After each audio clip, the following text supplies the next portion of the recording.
What's up, traders? Matt from the Trade Brigade here doing a technical analysis on ticker symbol MSFT for Microsoft Corp. On the left-hand side, we have the daily time frame, and on the right-hand side, the 30-minute intraday time frame.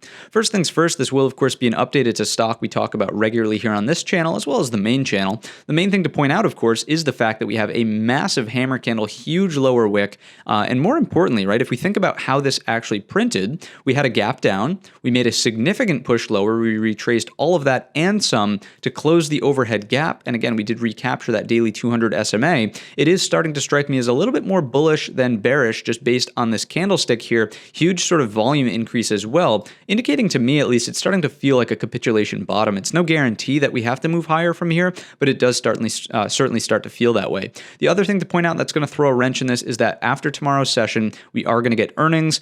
We also have the FOMC coming out on Wednesday at 2 p.m. So there's a number of volatility catalysts here that are still going to exist. So don't get overly confident to the upside. Remember that in Microsoft, things only change to being more bullish if we can recapture 311, right? Why is that the number? That's where the clear resistance came from, and the breakdown really, came following that. So to me, 311 is still the number that we have to recapture to get out of the woods. Maybe it gives us a higher low. That's very speculative, but that's what I'm watching for to resume being more bullish inside of Microsoft. If you're even a more conservative trader, you would probably look at 318, right? Because that's really where the equal lows were, and then the lower high came from. So you could look at either of those levels depending on your, again, aggressiveness in the marketplace. In terms of the 30-minute and how today's session actually unfolded, many of our companies gave us an inverted head and shoulders. This one doesn't really have a left-hand shoulder, but nonetheless, we still had this bull flag into the afternoon. We take out the high of day, we take out the flag highs, all good, right? So to me, that breakout point is going to be a critical area of support on any micro pullbacks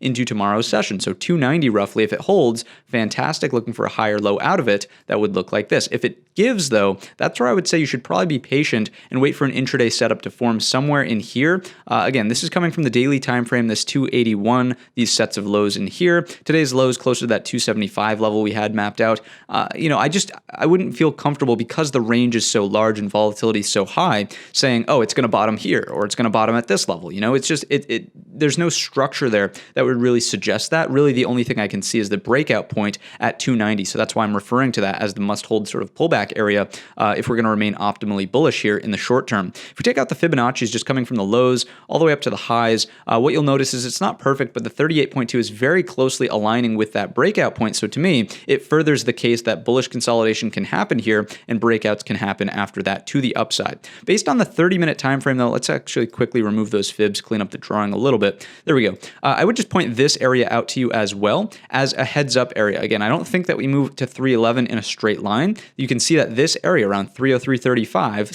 support, and then resistance, right? So a very technically well-respected level at 303.35 should be on your radar as well here inside of Microsoft. If we get a pullback and then continuation, that's likely the first target before we get to that 311. So that's all I've got for you in Microsoft today. If you enjoyed the video or learned anything new today, let me know in the comment section or by giving the video a thumbs up. Don't forget our main channel is linked in the description. And all of that being said, I wish you a green trading week.